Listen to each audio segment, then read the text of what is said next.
Well, greetings, YouTube people. This is a preliminary review of my Dwarf4kw from tinywoodstove.com. And I should mention right off the bat, I'm not an expert. Don't rely on anything I tell you to make any sort of decisions. You need to make your own due diligence type decisions. So don't know if we'll find this entertaining, but this is for entertainment only for you lawyers out there. So making this video because when I was searching for videos about wood stoves on YouTube, I found a number of them for a number of different types of stoves, and but all of them were lacking important information that I needed to make any kind of decisions. So right off the bat, I will give you that information that I wish they had given me. So my area here I'm trying to heat is it's a tiny house on wheels. 7.5 feet wide by about 36 feet long, and I've got like 10-foot tall ceilings. I've got super awesome insulation, closed cell spray foam insulation. So I've got about R20 in the walls and about R28 in the ceiling. I know it's a little bit lacking in the ceiling, but you know, it's all the spray foam you can fit between 2x6s, so is what it is. Most of the stoves, after I eliminated the ones that were from defunct factories and were overseas and would cost a fortune to ship over here, about all I was left with was the Cubic Mini, and I really liked that stove. I fell in love with the idea that I could just mount that thing just on the wall, and it had me very intrigued. However, there were there was a couple of videos that had they had nice stainless steel flues too, which were pretty, but on a couple of them, some of those flues, they actually had creosote running down them, and come to find out it's because the Cubic Mini setup, or at least at that time, had the flues going in the wrong direction. It had the female part on top attaching to the male part underneath, and which allowed creosote, liquefied creosote, to seep out and make a terrible looking mess. I don't think it was a safety hazard, but it just looked like crap, and I did not want that. If you've got liquefied creosote in your flue, you've got bigger problems, I guess, than the way the thing looks. But I just didn't like that, and so that was one strike against it. And then the other strike, which was a huge one, was the fact that they absolutely do not support putting your flue through a wall. It's you know, it's all they sell parts for is to put it through the ceiling, and 3-inch flue parts are not super easy to come by. So that would have been a struggle, and I didn't like that. Then I came across the Dwarf stove from tinywoodstove.com, and they did support that, and so it didn't make a whole lot of sense to look at the Grizzly or the Cubic or the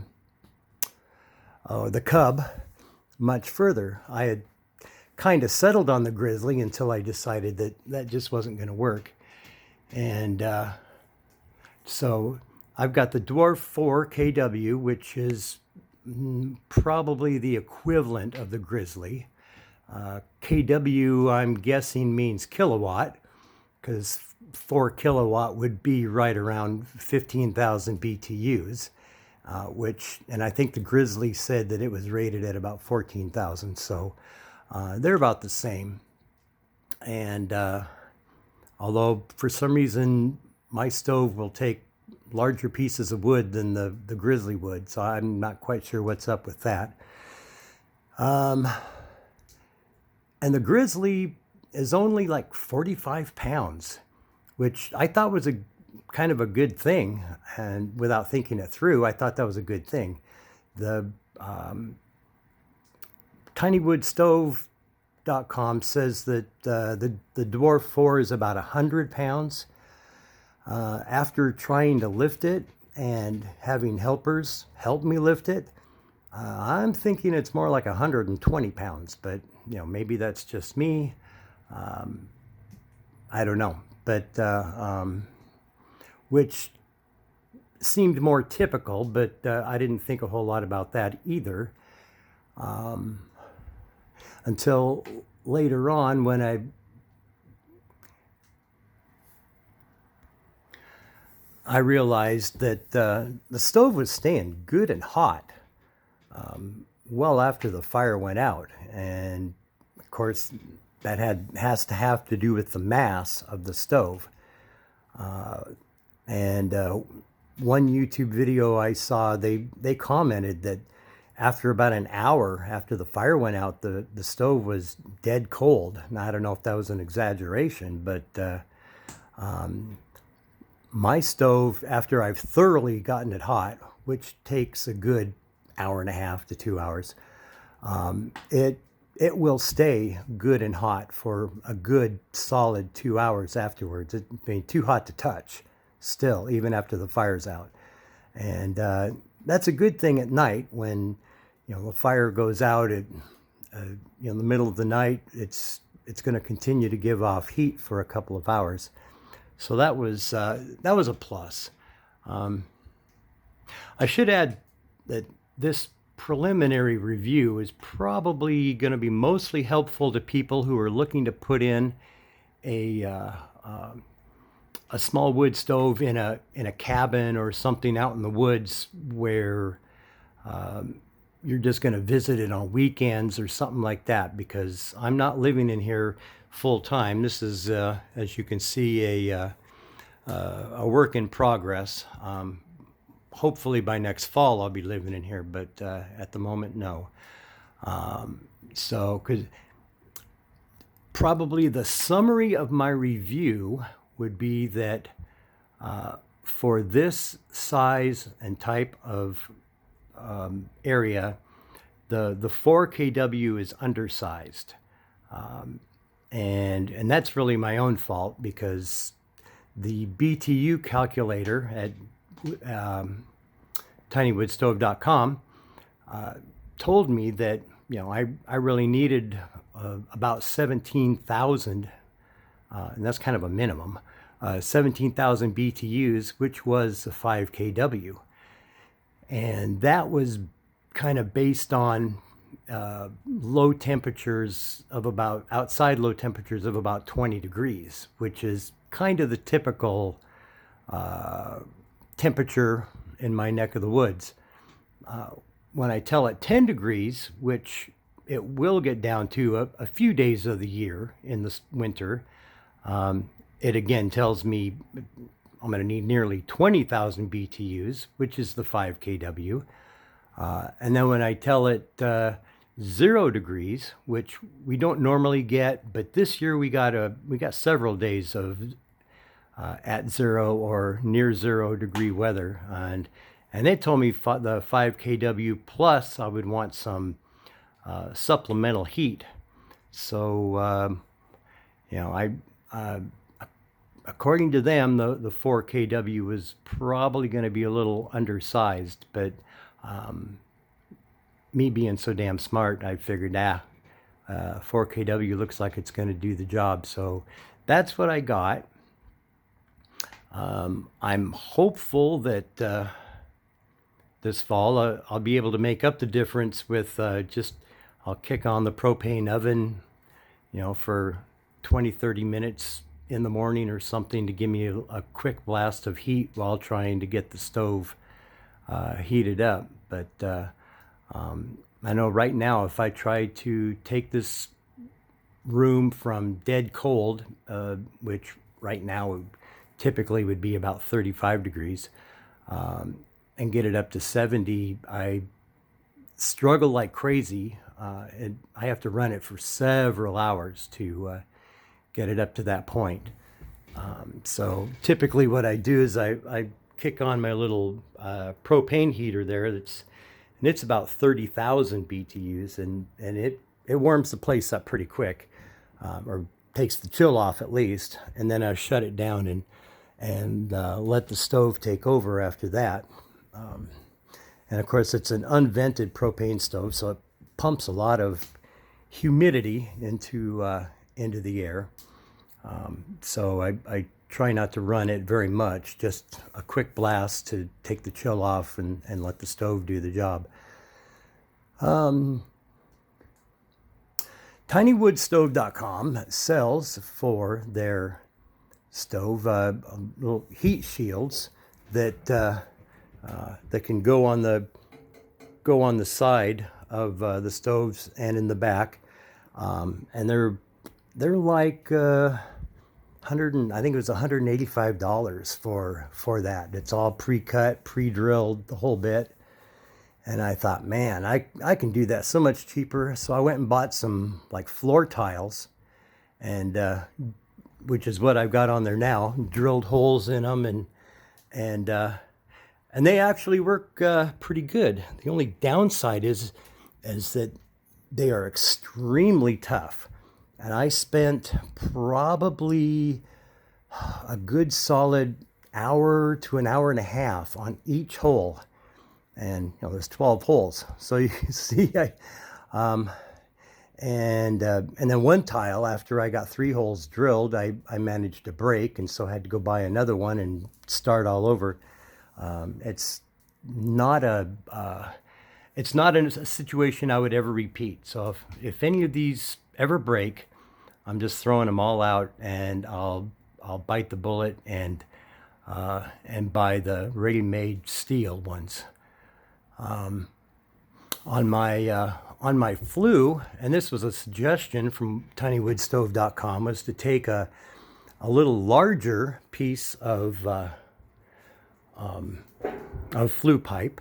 They suggested 5-inch, but 6-inch seemed to make more sense to me, because that would give me a good solid inch of space around it. And I'll move my Mr. Spock cup here. And I have it pushed back all the way, so I've got about 2 inches of space in the back, and that works pretty well. When I take this all down in order to put my floors in, I'm probably going to cut this wing off completely, because there's nothing over here. There'll be a couch down lower than that, and so that won't be an issue. And this wing, I'll probably cut it down at least in half, because the only thing over here is going to be like cabinets that come out about 12 inches. And I think just probably don't even need them, those wings, period. But I may just leave like 1 or 2 inches on there for that. What else can I tell you? Let's see. It comes with a nice little thermometer there. It's a little slow, so when the stove is heating up, the little red indicator there is generally about 50 degrees behind what it is in real life. And then once you get up to temp and it stabilizes, then the dial catches up with the real temp. And then I think if you let it cool off too slowly, it lags the same way. It'll read a little hotter than it truly is. But since the temperature tends to go down slowly, it pretty much keeps pace with that temperature. Another thing I didn't care about on the Grizzly was the fact that while it has a fresh air option, to go into it, nowhere could I find where they showed it, either on their website or in any of the customer made videos on YouTube. And so hard to plan when you can't see stuff like that. This is, I know it's kind of funky looking, but basically it's I don't know if you can see it in there, but the little box that's small little black box there that hooks onto the back, and it connects to the air inlets that are underneath the stove. And there's a 3-inch round outlet right next to this red can that comes out. Now, the stove is too close to the wall to be able to make a 90-degree turn, because I had to, for reasons, I couldn't make the inlet at the same level as the matching inlet. So, in fact, I can kind of show you what we're looking at. So, yeah, see over here I've got split wood siding, and it would have been coming out, I don't know, somewhere in here, and that would be difficult to deal with. So as it is, I kind of underestimated the sizing, because even though the tube in there is only 3 inches, and that's what I was planning on, I didn't stop to think that the grate that would go around it would be 4 inches. So I had to add a little extra piece up here. I had to take a grinder and grind that bottom part off. So if I had thought that through a little more, I'd have probably done something different there, but is what it is. Now, some of the YouTube videos of the cubic mini stoves had like dirty, filthy windows, and I, for one, didn't really care if I got a window or not. It was, it was a plus. And but now that I have one, it's super nice. But I don't know why in the world. One guy, his window was so black that you actually could not see the fire flickering inside. He would open the stove up, and you could see a crazy bright flame. He'd close it up again, and it's dark, like there's no window. And his comment was that was normal. Well, I have yet to experience that. So this, and it might be, I'm guessing, but it might be because of this air wash up top that theoretically allows fresh air in and then washes down the glass. And I'm guessing maybe creates a little bit of a buffer between the glass and the smoke. But I've only cleaned it twice in the last like 3-4 months. And you will get, like if you have a chunk of wood that falls up against the glass and sits there a while, it will tend to leave a black spot. And I had gotten a few black spots, so I thought, okay, time to clean it. And boy, after I cleaned it, I just thought just how nice and clear the glass was. And I didn't realize that the smoke had left just a very, very slight film on there. So slight that you didn't really notice it until you actually cleaned the glass. So kind of like the windshield in your car that looks clean until you actually clean it, and then you realize, oh, it was dirty. But so this stove does not have that problem. I have not had that problem at all on this stove. So let's see, it's the stove itself was like $900, and I kind of hung tight because I knew that like once or twice a year they put them on sale for $100 off. And last year and they do it at different times, so you can't count on anything. But last year I think their sale was like at the end of May, beginning of June. It was their summer heat blast sale or something like that. So that's when I went ahead and got this. So I got mine for about $800. I paid an extra $275 for the colored enamel. Otherwise, it's just black like the rest of the stove. But needed a little something to contrast with all that black, and this color is going to go well with our appliances and stuff. So I went with that. They offer for orders, at least when I bought mine, they had free shipping for orders over $1,000. Well, the stove plus the door all by itself was $1,000. And then the flue parts were, gosh, probably better than another 1,000. I can't remember now exactly, but it was a goodly chunk. You wouldn't think it would cost more than the stove, but it does. I could have saved a couple $100 by eliminating these little clamps. They recommend either using screws to screw the pieces together, or these clamps. Well, the clamps for the 4-inch were like about $20. I got 5 of them, and I actually needed 6, but I miscounted. So you can kind of see up there towards the top that I just have a piece of sheet metal wrapped around it. At some point I'm going to buy another one and make it look nice, but I just thought they looked really nice, so I bit the bullet and bought those. Also, you need slightly bigger ones for the insulated pipe that goes through the wall and outside.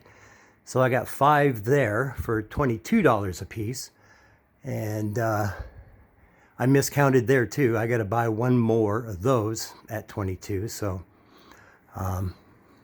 there's another $45 I'll have to put out at some point. But now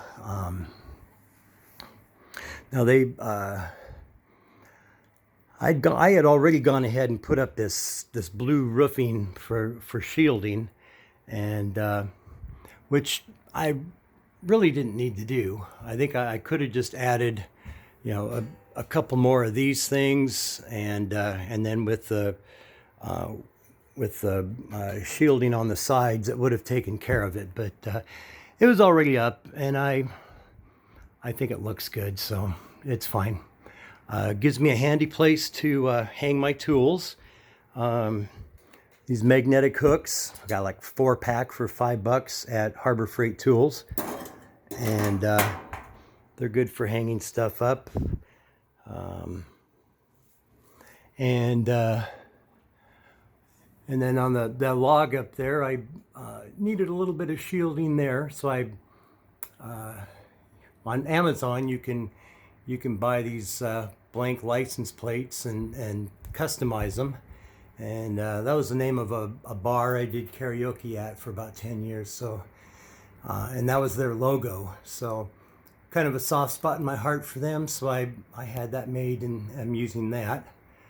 I needed a collar to go around the thimble, and instead of just a plain old piece of metal around there, I bought this highway sign. I didn't steal it. I bought it off Amazon. I think it was about $25. Bent it into a 90-degree and then drilled about a 6-inch hole in it to, and on the outside, because I can show you the outside one.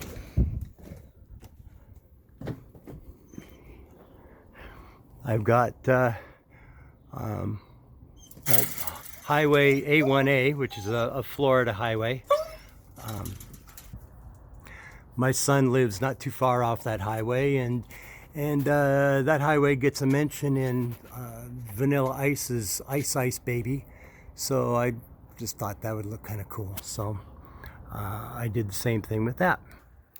So I forgot to mention on that cold air intake is what I ended up doing was taking that cookie tin, and I drilled a 3-inch hole at the bottom on one side and a 3-inch hole towards the top on the other side, and then just kind of use that as a plenum or whatever to I'm hoping when I pull the stove out of here to put the floor in, or when I put it back, I'm actually going to have the stove a little bit further from the wall, and hopefully maybe I'll be able to take a 3-inch piece of flexible aluminum tubing and get it to jog up into there.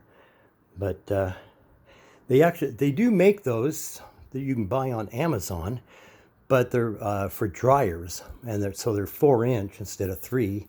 So I'd have to get some sort of adapters and something, and that's another option I may look into. For starting this fire, I found that this thing works so much better than trying to mess around with a lighter or matches or anything like that.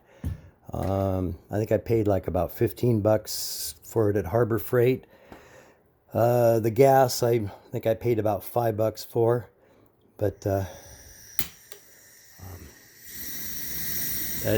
you can. In fact, I typically, when the stove is dead cold, I'll run that inside of it a little bit just to get some warm air going up the flue, and then I can spend 30 seconds or whatever it takes to get my kindling going. So that works really well. I would recommend, however, going with like the smaller Coleman type ones. They're short and stubby, and they're a lot more stable. So those long cylindrical tubes aren't super stable, so they easily get knocked over. Much more easily, I think, than the short stubby one will. You can get an adapter on Amazon for 10-15 bucks for those, and then use that to refill those tanks from a 20-pound tank like that. That 20-pound tank cost me about $20 to fill. So, theoretically, you'd get about 20 refills out of those with one $20 tank of fuel, and that's like $1 a piece versus 5 bucks a piece. So, that's an option. I guess I should mention this table too. Now, tinywoodstove.com sells little platforms, and I think they're only like about 8 or 10 inches high. And while they're quite attractive, it still means that I'm going to end up being on my hands and knees or bending way over to tend the fire, and I don't want to do that. So I built this table. I bought the legs off of Amazon, and I made the tabletop here out of a couple layers of pallet boards, and then just cut out this piece of sheet metal to put on top. So it's more for looks than anything, but and then I added these little L brackets on the bottom to give the table a little extra stability. I think the legs are like right about 24 inches tall, so and it brought it up to just about the perfect height. They're super sturdy, supposed to hold like 400 pounds or something like that. I don't know if you can see underneath, but they got good sized brackets welded on there, so you can get like 8 screws per legs, per 2 legs, I guess, 16 per set, and by making the tabletop extra thick, I think it ended up being like right around just a little over two inches thick. So I could use 2-inch screws to put those legs in, and that just made it solid as a rock. So it's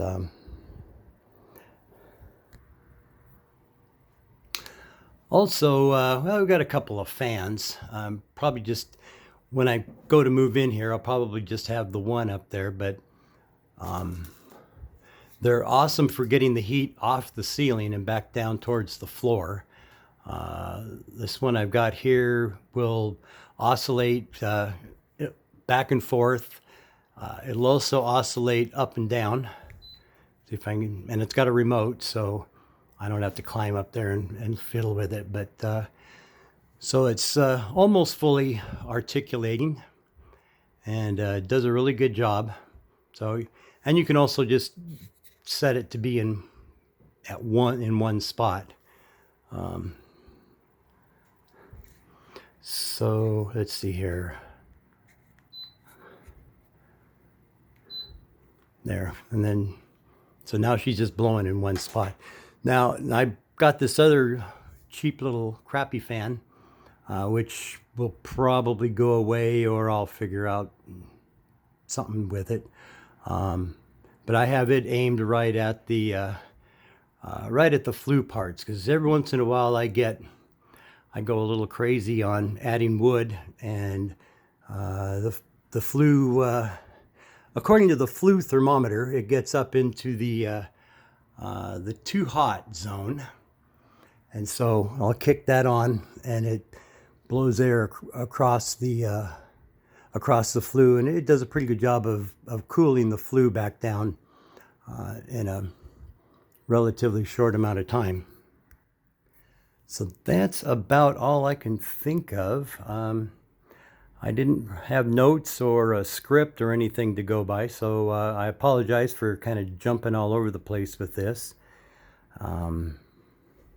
If you have any questions or constructive comments, feel free to add them to the comments, and I will respond as I can. Anyway, oh, and I don't do this for a living. I'm not making any money off this video, so you don't need to subscribe or like or anything else. At some point, I will, well, I'll do an update on the stove for sure next fall after I move in, and probably this spring when I dismantle everything to clean it out. Now, I guess I was going to add creosote. Now, I've been burning this every 2-3 days for the last 3-4 months, really.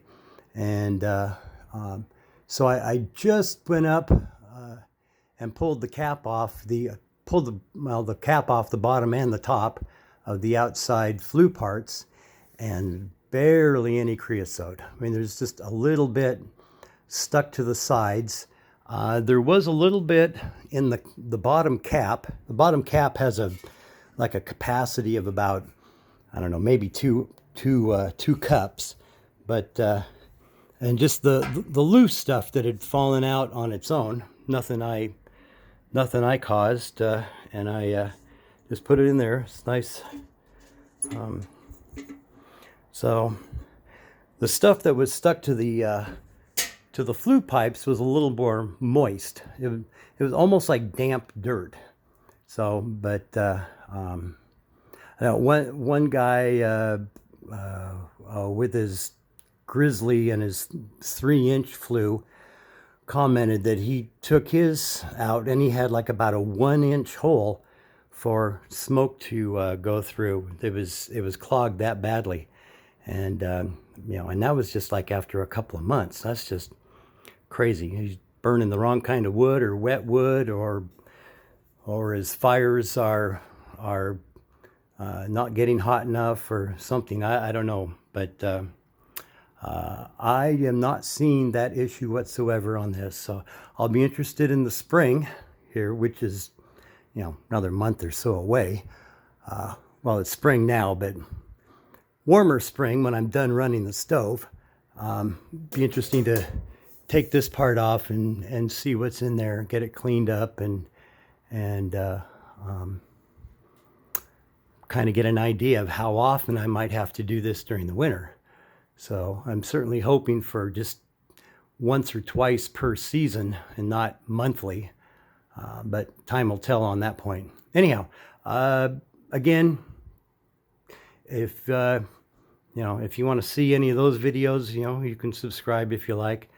And then at some point, I'll probably do one on my tiny house in general. I've been working on this thing for about 5 years, going on 6 years now. And so it's, I think I'm going to do one on my composting toilet when I get that finished. But yeah, so this is just kind of a quick look at my tiny house on wheels, and I get it done a little bit more. I'll maybe make a video about that. So if you're interested in that, you feel free to subscribe. Anyway, you folks have a blessed day. I pray that you were able to glean some useful information out of this long ass 36 minute video. And you folks take care. Bye.